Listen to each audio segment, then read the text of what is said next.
Hi, my name's Julie Abbott from Joseph James Law Ladies Team England, and I've been asked to pass on a few tips to you today to help with your fishing. First one is accuracy.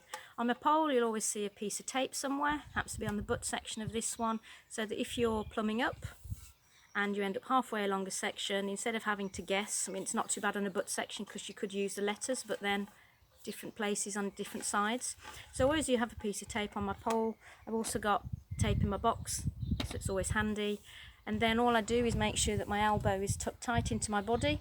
The tape's in front of my hand there, so that then I'm in the same place fishing every time. Second thing is plumbing up.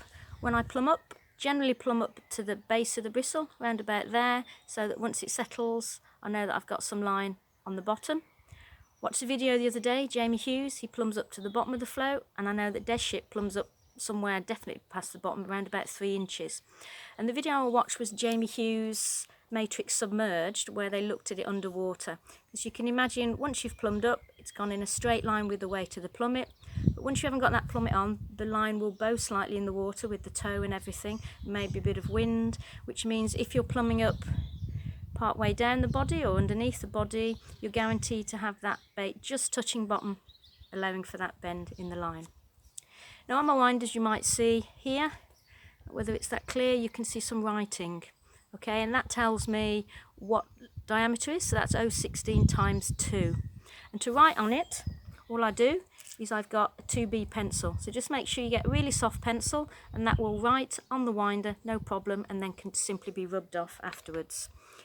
Times 2 means I've simply gone 1, 2, and I know that's roughly 10 foot or 3 meters in depth on that winder. So just a few tips about plumbing up and then how to label the winder afterwards. Now I don't generally use Tipp-Ex on my pole.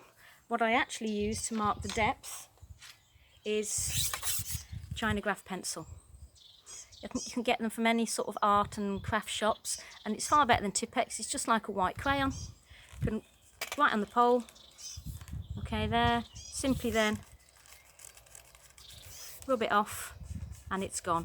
Okay, so brilliant tip, China graph pencil. You can write right, left, you can put M for margin, or just put a thick line where you're plumbing up, but it works really well and far better than picking off the Tipp-Ex at the end of a session on all your top kits.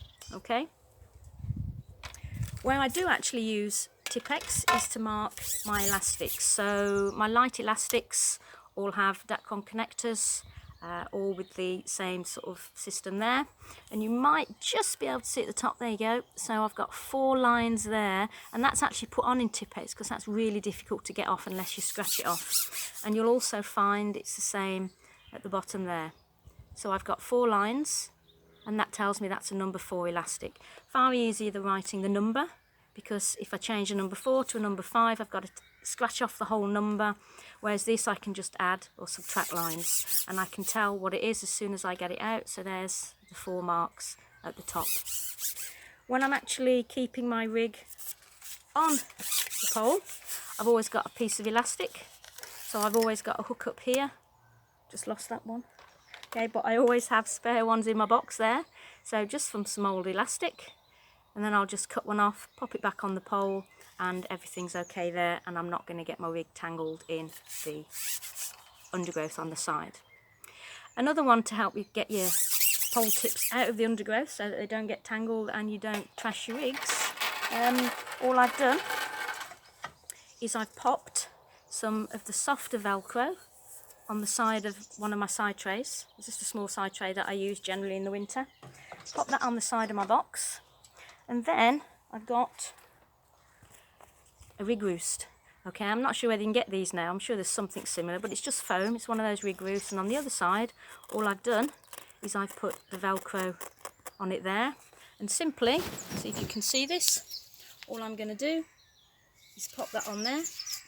Sticks on my side tray, and then what you can do to keep your top kit safe, get top kit and just pop it on. There you go, so it's off the floor, straight to hand, should you need to use it. Okay, so I hope you've enjoyed those few tips, and don't forget, please stay home, protect the NHS and save lives.